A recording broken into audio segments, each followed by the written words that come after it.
Hi hello ಎಲ್ಲರಿಗೂ ನಮಸ್ಕಾರ.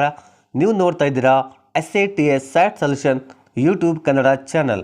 ಆತ್ಮೀಯ ಮುಖ್ಯ ಶಿಕ್ಷಕ ಬಂಧುಗಳೇ, ಬನ್ನಿ SATS ಕರ್ನಾಟಕ ಆ್ಯಪಲ್ಲಿ ಒಂದು ಹೊಸ ಅಪ್ಡೇಟ್ ಬಂದಿದೆ.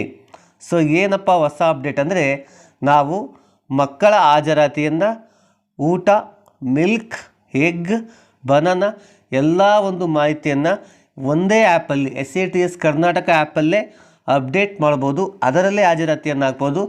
ಈ ಮುಂದೆ MDM ಕರ್ನಾಟಕ ಆ್ಯಪಲ್ಲಿ ಹಾಜರಾತಿ, ಮೀಲ್ಸ್ SNF ಏನು ಎಂಟ್ರಿ ಮಾಡ್ತಾ ಇದ್ವಲ್ಲ, ಹಾಗೆ ಎರಡೆರಡು ಆ್ಯಪನ್ನು ಯೂಸ್ ಮಾಡೋ ಅವಶ್ಯಕತೆ ಇಲ್ಲ. ಒಂದೇ ಆ್ಯಪಲ್ಲಿ ಮಕ್ಕಳ ಹಾಜರಾತಿಯನ್ನು ಹಾಕ್ಬೋದು. ಇನ್ನು ಉಳಿದ ಎಲ್ಲ ಮಾಹಿತಿಯನ್ನು ಕೂಡ ಅದರಲ್ಲೇ ಅಪ್ಡೇಟ್ ಮಾಡ್ಬೋದು.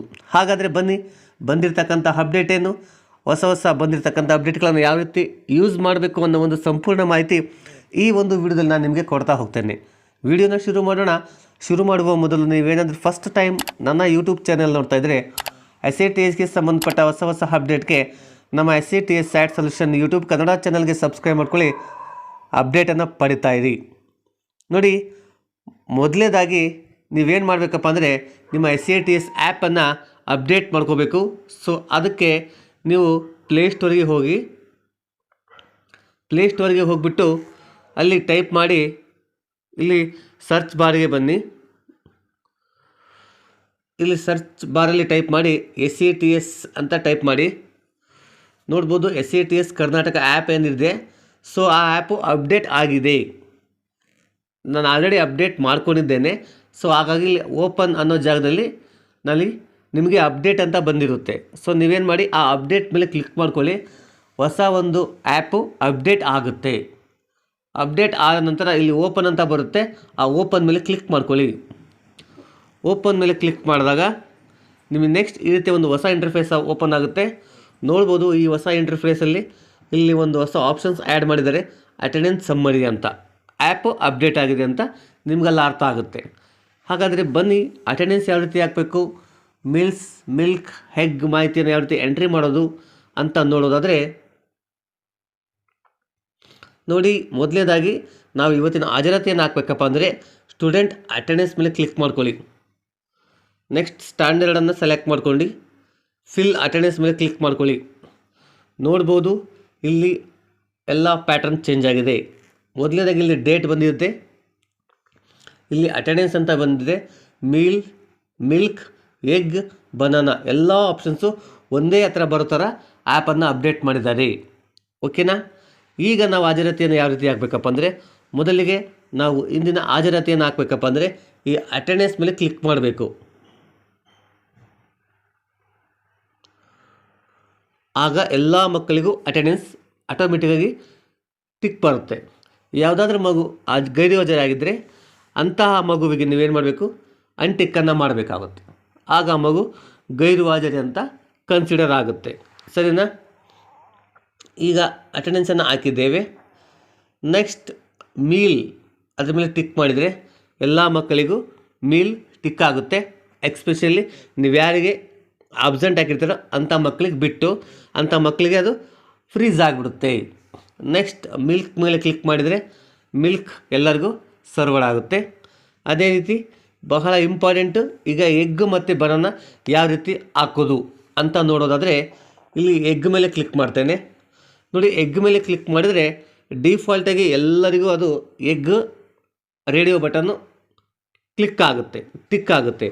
ಸೊ ನಾವೇನು ಮಾಡಬೇಕು, ಅದರಲ್ಲಿ ಕೆಲವು ಮಕ್ಕಳು ಬನಾನವನ್ನು ಸೇವನೆ ಮಾಡ್ತಾರಲ್ವ, ಸೊ ಅಂಥ ಮಕ್ಕಳನ್ನು ನಾವೇನು ಮಾಡಬೇಕು, ಅಲ್ಲಿ ಹುಡುಕಿ ಅವರಿಗೆ ಬನಾನಾ ರೇಡಿಯೋ ಬಟನನ್ನು ಟಿಕ್ ಮಾಡಬೇಕಾಗುತ್ತೆ.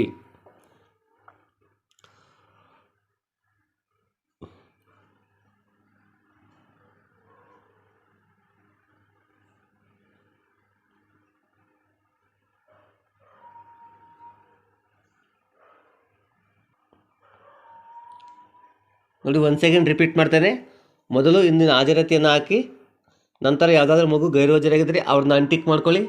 ನೆಕ್ಸ್ಟ್ ಮೀಲ್ ಮೇಲೆ ಕ್ಲಿಕ್ ಮಾಡ್ಕೊಳ್ಳಿ, ಆಮೇಲೆ ಮಿಲ್ಕ್ ಮೇಲೆ ಕ್ಲಿಕ್ ಮಾಡಿ, ಆಮೇಲೆ ಎಗ್ ಮೇಲೆ ಕ್ಲಿಕ್ ಮಾಡಿ.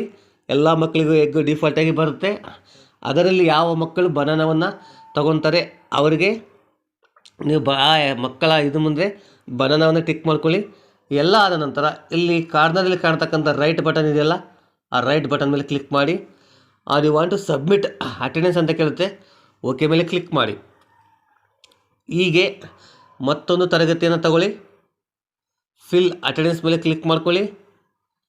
ಅಲ್ಲಿರ್ತಕ್ಕಂಥ ಮಕ್ಕಳಿಗೆ ಅಟೆಂಡೆನ್ಸನ್ನು ಕೊಡಿ, ಮೀಲ್ಸನ್ನು ಕೊಡಿ, ಮಿಲ್ಕನ್ನು ಕೊಡಿ. ಎಗ್ಗನ್ನು ಕೊಟ್ಟರೆ ಎಲ್ಲ ಮಕ್ಕಳಿಗೂ ಡಿಫಾಲ್ಟ್ ಎಗ್ ಬರುತ್ತೆ. ಸೊ ಅದರಲ್ಲಿ ಯಾರು ಬನಾನವನ್ನು ತಗೊತಾರೆ, ನಿಮಗಿಲ್ಲಿ ಮಕ್ಕಳ ಸಂಖ್ಯೆ ಜಾಸ್ತಿ ಇದ್ದರೆ ನೀವಿಲ್ಲಿ ಏನು ಮಾಡಬೇಕಪ್ಪ ಅಂದರೆ, ನೋಡಿ, ಒಂದು ಸೆಲೆಕ್ಟೆಡ್ ತರಗತಿನಲ್ಲಿ ನೀವು ಮೊಟ್ಟೆ ತಿನ್ನಕ್ಕಂಥ ಮಕ್ಕಳು ಜಾಸ್ತಿ ಇದ್ದರೆ ಎಲ್ಲಿ ಎಗ್ ರೇಡಿಯೋ ಬಟನನ್ನು ಕ್ಲಿಕ್ ಮಾಡಿ. ಆವಾಗ ಬನಾನ ತಿನ್ನತಕ್ಕಂಥ ಮಕ್ಕಳು ಕಡಿಮೆ ಇರ್ತಾರೆ, ಅವ್ರನ್ನ ಹುಡುಕಿ ನೀವು ಬನಾನಾನ ಸೆಲೆಕ್ಟ್ ಮಾಡ್ಕೋಬೋದು. ಒಂದು ವೇಳೆ ನೀವು ಸೆಲೆಕ್ಟ್ ಮಾಡಿದ ತರಗತಿಯಲ್ಲಿ ಬನಾನ ತಿನ್ನುವ ಮಕ್ಕಳ ಸಂಖ್ಯೆ ಜಾಸ್ತಿ ಇದ್ದರೆ ನೀವು ಬನಾನಾ ರೇಡಿಯೋ ಬಟನನ್ನು ಕ್ಲಿಕ್ ಮಾಡ್ಕೊಳ್ಳಿ. ಆಗ ಎಲ್ಲರಿಗೂ ಬನಾನಾ ಬರುತ್ತೆ. ಅದರಲ್ಲಿ ಯಾರು ಎಗ್ಗು ತಿಂತಾರೋ ಅವರಿಗೆ ನೀವು ಬನಾನವನ್ನು ಏನು ಮಾಡಬೇಕಾಗುತ್ತೆ, ಎಗ್ಗನ್ನು ನೀವು ಸರ್ವ್ ಮಾಡಬೇಕಾಗುತ್ತೆ. ಸರಿನಾ? ಸೊ ಇದು ಒಂದಿಟ್ಟು ಸುಲಭವಾಗಿ ಆಪ್ಷನ್ಸನ್ನು ಎನೇಬಲ್ ಮಾಡಿದ್ದಾರೆ. ಇಷ್ಟನ್ನು ಮಾಡಿಬಿಟ್ಟು ಇಲ್ಲಿ ರೈಟ್ ಕ್ಲಿಕ್ ಮೇಲೆ ಕ್ಲಿಕ್ ಮಾಡಿ. Are you sure want submit attendance ಕೇಳುತ್ತೆ, ಓಕೆ ಮೇಲೆ ಕ್ಲಿಕ್ ಮಾಡಿ. ಹೀಗೆ ಉಳಿದ ಎಲ್ಲ ತರಗತಿಗಳ ಹಾಜರಾತಿಯನ್ನು ಹಾಕಿ. ನೀವು ಎಲ್ಲ ತರಗತಿಯ ಹಾಜರಾತಿಯನ್ನು ಹಾಕಿದ ನಂತರ ಇಲ್ಲಿ ಅಟೆಂಡೆನ್ಸನ್ನು ಚೆಕ್ ಮಾಡ್ಕೊಳ್ಳಿ. ಒಟ್ಟು ಸ್ಟೂಡೆಂಟ್ ಎಷ್ಟು, ಹಾಜರಾತಿ ಎಷ್ಟು, ಗೈರು ಹಾಜರಿ ಎಷ್ಟು ಅಂತ ಗೊತ್ತಾಗುತ್ತೆ. ಒಂದು ವೇಳೆ ನೀವು ಇನ್ನೂ ಚೆಕ್ ಮಾಡಬೇಕಪ್ಪ ಅಂದರೆ ಇಲ್ಲಿ ಅಟೆಂಡೆನ್ಸ್ ಡ್ಯಾಶ್ಬೋರ್ಡ್ ಮೇಲೆ ಕ್ಲಿಕ್ ಮಾಡ್ಕೊಳ್ಳಿ. ನೋಡಿ, ಎಲ್ಲ ತರಗತಿಯ ಒಂದು ಕಾಲದ ತರಗತಿ ಗ್ರೀನ್ ಬಂದಿರುತ್ತೆ, ಡೇಟ್ ಬಂದಿರುತ್ತೆ, ಪ್ರೆಸೆಂಟು, ಆಬ್ಸೆಂಟು, ಟೋಟಲ್ ಎನ್ರೋಲ್ಮೆಂಟ್ ಎಷ್ಟ ಇಲ್ಲಿ ಡಿಸ್ಪ್ಲೇ ಆಗುತ್ತೆ. ಇದನ್ನು ಚೆಕ್ ಮಾಡಿಕೊಂಡು ಬ್ಯಾಕ್ ಬನ್ನಿ. ಬ್ಯಾಕ್ ಬಂದು ನೆಕ್ಸ್ಟ್ ಇಲ್ಲಿ 3 ಗೆರೆ ಮೇಲೆ ಕ್ಲಿಕ್ ಮಾಡ್ಕೊಳ್ಳಿ. ಸಿಂಕ್ ಡಾಟಾ ಮೇಲೆ ಕ್ಲಿಕ್ ಮಾಡ್ಕೊಳ್ಳಿ. ಇಲ್ಲಿ ಸ್ಟೂಡೆಂಟ್ ಡೈಲಿ ಅಟೆಂಡೆನ್ಸನ್ನು ಕ್ಲಿಕ್ ಮಾಡ್ಕೊಳ್ಳಿ. ಅಪ್ಲೋಡ್ ಡಾಟಾ ಮೇಲೆ ಕ್ಲಿಕ್ ಮಾಡ್ಕೊಳ್ಳಿ. ನಿಮ್ಮ ಒಂದು ಇವತ್ತಿನ ಹಾಜರಾತಿ ಡಾಟಾ ಸಿಂಕ್ರನೈಸ್ ಸಕ್ಸಸ್ಫುಲ್ ಅಂತ ಬಂತು, ಓಕೆ ಮೇಲೆ ಕ್ಲಿಕ್ ಮಾಡಿ. ಬ್ಯಾಕ್ ಬರ್ತಾನೆ. ಇವತ್ತಿನ ಹಾಜರಾತಿ ನಿಮ್ಮದು ಸಿಂಕ್ ಆಗಿದೆ. ಈಗ ಅಟೆಂಡೆನ್ಸ್ ಸಮ್ಮರಿಗೆ ಬರ್ತೇನೆ, ಅಲ್ಲಿ ಕ್ಲಿಕ್ ಮಾಡ್ಕೊಳ್ಳಿ. ನೋಡಿ, ಟೋಟಲ್ ಎನ್ರೋಲ್ಮೆಂಟ್ ಇದೆ, ಟೋಟಲ್ ಸ್ಟೂಡೆಂಟ್ ಅಟೆಂಡೆನ್ಸ್ ಇದೆ. ಓಕೆನಾ? ಸೊ ಈ ರೀತಿ ಹೊಸ SATS ಕರ್ನಾಟಕ ಆ್ಯಪನ್ನು ಅಪ್ಡೇಟ್ ಮಾಡಿಕೊಂಡು ಇದರಲ್ಲೇ ನೀವು ಹಾಜರಾತಿಯನ್ನು ಹಾಕ್ಕೊಡ್ಬೋದು. ಊಟ, ಹಾಲು, ಮೊಟ್ಟೆ, ಬಾಳೆಹಣ್ಣು ಎಲ್ಲ ಮಾಹಿತಿಯನ್ನು ಹಿಂದೀಕರಿಸಲು ತುಂಬ ಸುಲಭವಾಗಿ ಅಪ್ಡೇಟ್ ಮಾಡಿದ್ದಾರೆ. ಕೂಡಲೇ ನೀವು ಪ್ಲೇಸ್ಟೋರ್ಗೆ ಹೋಗಿ ನಿಮ್ಮ SATS ಕರ್ನಾಟಕ ಆ್ಯಪನ್ನು ಅಪ್ಡೇಟ್ ಮಾಡಿಕೊಂಡು ಈ ಒಂದೇ ಆ್ಯಪಲ್ಲಿ ಎಲ್ಲ ಮಾಹಿತಿನ ಅಪ್ಡೇಟ್ ಮಾಡ್ಕೊಳ್ಳಿ. ಸೊ ಇದು ಬಂದಿರತಕ್ಕಂಥ ಹೊಸ ಅಪ್ಡೇಟು. ಈ ಅಪ್ಡೇಟ್ ನಿಮಗೆ ಇಷ್ಟ ಆಗಿದ್ದರೆ ದಯವಿಟ್ಟು ಒಂದು ಲೈಕ್ ಕೊಡಿ, ಕಮೆಂಟ್ ಮಾಡಿ. ಇದೇ ರೀತಿಯ ಮಾಹಿತಿಗೆ ನಮ್ಮ SATS sat solution YouTube Kannada ಚಾನಲ್ಗೆ ಸಬ್ಸ್ಕ್ರೈಬ್ ಮಾಡ್ಕೊಳ್ಳಿ. ಉಚಿತವಾಗಿ ಅಪ್ಡೇಟ್ ಪಡಿತಾ ಇದ್ದೀವಿ. Thanks for watching. ಧನ್ಯವಾದಗಳು.